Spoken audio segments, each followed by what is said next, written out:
നമസ്കാരം. കൗതുകകരമായ മറ്റൊരു ചരിത്ര അന്വേഷണത്തിലേക്ക് നിങ്ങൾക്ക് ഏവർക്കും സ്വാഗതം. ഇന്ന് നമ്മൾ വളരെ വിജ്ഞാനപ്രദമായ ഒരു വിഷയമാണ് നോക്കാൻ പോകുന്നത്. ആധുനിക രാജ്യങ്ങളുടെ അതിർത്തികളൊക്കെ രൂപപ്പെടുന്നതിന് വളരെ മുൻപ് തന്നെ ആശയങ്ങളും സംസ്കാരങ്ങളും എങ്ങനെയാണ് ലോകമെമ്പാടും സഞ്ചരിച്ചതെന്ന് നമ്മൾ ഈ അവതരണത്തിൽ പരിശോധിക്കും. ചൈനയിലെ ഇസ്ലാമിന്റെ അതിസമ്പന്നമായ ചരിത്രത്തിലേക്കാണ് നമ്മൾ ഇന്ന് ഊളിയിടാൻ പോകുന്നത്. ശരി, നമുക്ക് തുടങ്ങാമല്ലേ? അപ്പോൾ നമുക്ക് നേരെ വിഷയത്തിലേക്ക് കടക്കാം. ഈ സ്ക്രീനിൽ കാണുന്ന നമ്പർ ഒന്ന് ശ്രദ്ധിക്കൂ. 1300. കേൾക്കുമ്പോൾ വെറുമൊരു അക്കമായി തോന്നാം. പക്ഷേ ചൈനയും ഇസ്ലാമും തമ്മിലുള്ള ബന്ധത്തിന് 1300 വർഷങ്ങളിലധികം പഴക്കമുണ്ട് എന്നാണിത് സൂചിപ്പിക്കുന്നത്.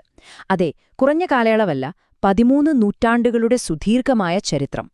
ഇത്രയും കാലം നീണ്ടുനിന്ന ഈ സാംസ്കാരിക വിനിമയം അക്ഷരാർത്ഥത്തിൽ ലോകചരിത്രത്തെ തന്നെ മാറ്റിമറിച്ചിട്ടുണ്ട്. സ്വാഭാവികമായും നമ്മുടെയൊക്കെ മനസ്സിൽ വരുന്ന ഒരു വലിയ ചോദ്യമുണ്ട്. ഇത്രയും കാലങ്ങൾക്കു മുൻപ് ഇസ്ലാം എങ്ങനെയാണ് ചൈനയിലെത്തിയത്?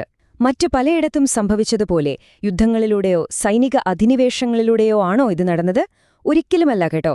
യാഥാർത്ഥ്യം ഇതിലും എത്രയോ മനോഹരമാണ്. കച്ചവടം, നയതന്ത്രം, പിന്നെ തികച്ചും സമാധാനപരമായ സാംസ്കാരിക വിനിമയം. ഇതിലൂടെയൊക്കെയാണ് ഇസ്ലാം അവിടെ വേരുറപ്പിച്ചത്. അത് എങ്ങനെയൊക്കെയാണെന്ന് നമുക്ക് വിശദമായി തന്നെ നോക്കാം.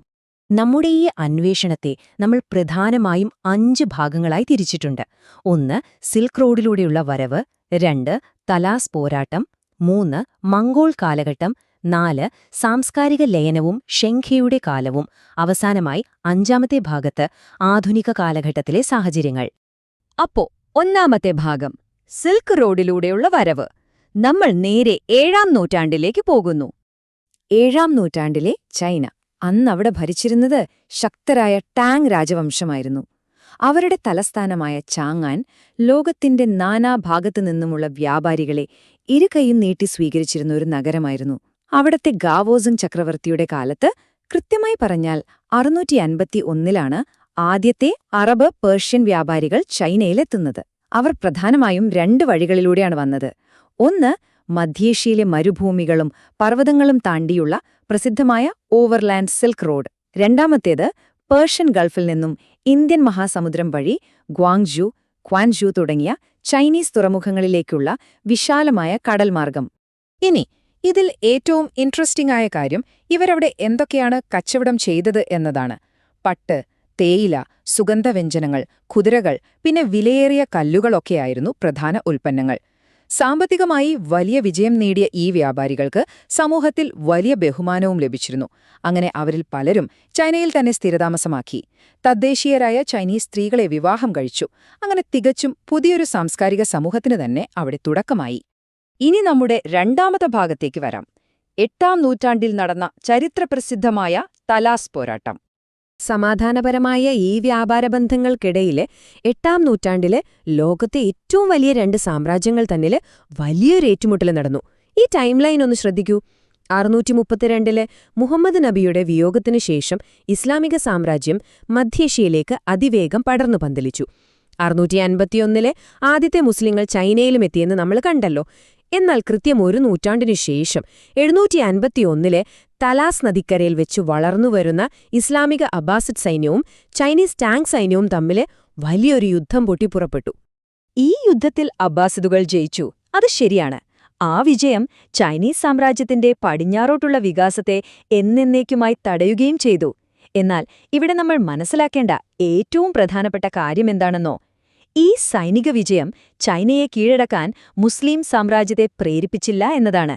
യുദ്ധത്തിനു ശേഷവും യാതൊരു തടസ്സവുമില്ലാതെ അവർ തമ്മിലുള്ള സമാധാനപരമായ വ്യാപാരവും സാംസ്കാരിക വിനിമയവും വളരെ മനോഹരമായി തന്നെ തുടർന്നു.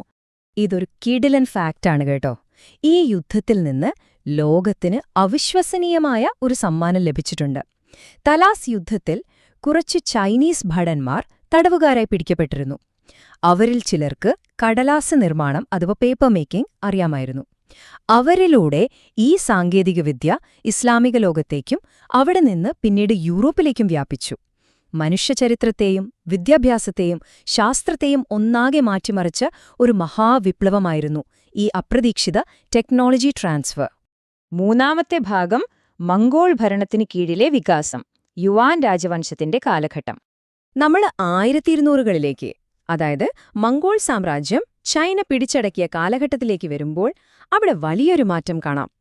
മംഗോൾ ഭരണാധികാരികൾ തങ്ങളുടെ സാമ്രാജ്യത്തിന്റെ വിവിധ ഭാഗങ്ങളിൽ നിന്നും, പ്രത്യേകിച്ച് പേർഷ്യയിൽ നിന്നും മധ്യേഷ്യയിൽ നിന്നും ഉയർന്ന വിദ്യാഭ്യാസം നേടിയ ധാരാളം മുസ്ലിമുകളെ ചൈനയിലേക്ക് കൊണ്ടുവന്നു.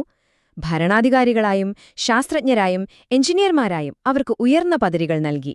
ഭരണനിർവഹണത്തിലും ചൈനയുടെ അടിസ്ഥാന സൗകര്യ വികസനത്തിലും അവർ വളരെ വലിയ പങ്കുവഹിച്ചു. സ്വാഭാവികമായും ഇത് ചൈനയിലെ മുസ്ലിം ജനസംഖ്യ ഗണ്യമായി വർദ്ധിക്കാൻ കാരണമായി. 4ാം ഭാഗം സാംസ്കാരിക ലയനം, ഒപ്പം ഷെങ് ഹെ എന്ന വിഖ്യാത നാവികനും. മിങ് രാജവംശത്തിന്റെ കാലഘട്ടമാകുമ്പോഴേക്കും ഈ പുതിയ ജനവിഭാഗം ചൈനീസ് സംസ്കാരവുമായി എത്രത്തോളം ഇഴുകിച്ചേർന്നു എന്ന് ഈ സ്ലൈഡ് വളരെ വ്യക്തമായി കാണിച്ചു തരുന്നുണ്ട്. മിഡിൽ ഈസ്റ്റിലെ പള്ളികളുടെ വാസ്തുവിദ്യ ഒന്ന് നോക്കൂ. അതിൽ നിന്നും വളരെ വ്യത്യസ്തമായിരുന്നു ചൈനീസ് പള്ളികൾ. ഉദാഹരണത്തിന് ഷിയാനിലെ വലിയ പള്ളിയുടെ രൂപകൽപ്പന ശ്രദ്ധിച്ചാൽ പരമ്പരാഗത ചൈനീസ് ക്ഷേത്രങ്ങളുടെ അതേ മേൽക്കൂരകളും നിർമ്മാണശൈലിയുമാണ് അതിനുള്ളത്. മതപരമായ വിശ്വാസം നിലനിർത്തിക്കൊണ്ടുതന്നെ തദ്ദേശീയ സംസ്കാരത്തെ എങ്ങനെ ഉൾക്കൊള്ളാമെന്നതിന്റെ ഏറ്റവും മികച്ച ഉദാഹരണമാണിത്. ഈ സാംസ്കാരിക സമന്വയത്തിന്റെ ജീവിക്കുന്ന തെളിവാണ് ഹുയി ജനത. കാഴ്ചയിൽ ഹാൻ ചൈനീസ് വംശജരുമായി വളരെ സാമ്യമുള്ള ചൈനീസ് ഭാഷ മാത്രം സംസാരിക്കുന്ന ഒരു മുസ്ലിം വിഭാഗമാണിവർ. തങ്ങളുടെ ഇസ്ലാമിക വിശ്വാസങ്ങളും ചൈനീസ് ആചാരങ്ങളും അവർ തങ്ങളുടെ ദൈനംദിന ജീവിതത്തിൽ അതിമനോഹരമായി ഒന്നിച്ചു കൊണ്ടുപോകുന്നു. ഇന്നും ചൈനയിലെ ഏറ്റവും വലിയ മുസ്ലിം ജനവിഭാഗങ്ങളിൽ ഒന്നാണിവർ. ഈയൊരു സാംസ്കാരിക പശ്ചാത്തലത്തിൽ നിന്നാണ് ചൈനീസ് ചരിത്രത്തിലെ തന്നെ ഏറ്റവും വലിയ നാവികനായ ഷെങ് ഹെ ഉയർന്നുവരുന്നത്. ഒരു മുസ്ലിം കുടുംബത്തിൽ ജനിച്ച അദ്ദേഹം മിങ് രാജവംശത്തിന്റെ ഏറ്റവും വിശ്വസ്തനായ നാവിക സേനാപതിയായി മാറി. 1400കളിൽ ലോകം കണ്ട ഏറ്റവും വലിയ നാവിക പര്യവേഷണങ്ങൾക്ക് നേതൃത്വം നൽകിയത് അദ്ദേഹമായിരുന്നു. ഒന്നാലോചിച്ചു നോക്കൂ, കൊളംബസിനും വാസ്കോഡിഗാമയ്ക്കുമൊക്കെ എത്രയോ ദശാബ്ദങ്ങൾക്ക് മുൻപാണ് ചൈനയിൽ നിന്ന് പുറപ്പെട്ട അദ്ദേഹത്തിന്റെ കൂറ്റൻ കപ്പൽ വ്യൂഹം തെക്ക് കിഴക്കൻ ഏഷ്യ, ഇന്ത്യ, അറേബ്യ, എന്തിന് കിഴക്കൻ ആഫ്രിക്ക വരെ സഞ്ചരിച്ചത്. ഈ യാത്രകൾ ചൈനയുടെ ആഗോള സ്വാധീനം വലിയ രീതിയിൽ വർദ്ധിപ്പിച്ചു. ഒപ്പം ഇസ്ലാമിക ലോകവുമായുള്ള വ്യാപാര നയതന്ത്ര ബന്ധങ്ങൾ കൂടുതൽ ശക്തമാക്കുകയും ചെയ്തു. ഇനി നമ്മൾ നമ്മുടെ അവസാനത്തെയും 5ാമത്തെയും ഭാഗത്തേക്ക് വരികയാണ്, ചരിത്രത്തിലെ കലാപങ്ങളും ആധുനിക കാലഘട്ടവും. എന്നാൽ ചരിത്രം എപ്പോഴും അങ്ങനെ പൂർണ്ണമായും സമാധാനപരമായിരുന്നില്ല എന്ന് സ്രോതസ്സുകൾ വ്യക്തമാക്കുന്നു. 19ാം നൂറ്റാണ്ടിൽ ചൈനയുടെ പടിഞ്ഞാറൻ പ്രദേശങ്ങളിൽ ഗവൺമെന്റുമായുള്ള സംഘർഷങ്ങളെ തുടർന്ന് വലിയ മുസ്ലിം കലാപങ്ങൾ പൊട്ടിപ്പുറപ്പെട്ടിരുന്നു. ഭരണകൂടവും ന്യൂനപക്ഷ വിഭാഗങ്ങളും തമ്മിലുള്ള അധികാര വടംവലികളും സംഘർഷങ്ങളും ഈ സുദീർഘമായ ചരിത്രത്തിന്റെ ഒരു ഭാഗം തന്നെയാണ്. അതുപോലെ തന്നെ ആധുനിക കാലഘട്ടത്തിലേക്ക് വരുമ്പോഴും സമാനമായ ചില രാഷ്ട്രീയ യാഥാർത്ഥ്യങ്ങൾ നമ്മൾ കാണുന്നുണ്ട്. ഷിൻജിയാങ് പോലെയുള്ള പ്രദേശങ്ങളിലെ മുസ്ലിം സമൂഹങ്ങൾ ഇന്ന് വലിയ രാഷ്ട്രീയ സംഘർഷങ്ങൾ നേരിടുന്നുണ്ടെന്നും അത് വലിയ രീതിയിലുള്ള അന്താരാഷ്ട്ര ശ്രദ്ധ ആകർഷിച്ചിട്ടുണ്ടെന്നും റിപ്പോർട്ടുകൾ വ്യക്തമാക്കുന്നുണ്ട്. അപ്പോ ഈ വിശകലനത്തിൽ നിന്നും നമ്മൾ മനസ്സിലാക്കേണ്ട ഏറ്റവും പ്രധാനപ്പെട്ട കാര്യം എന്താണ്?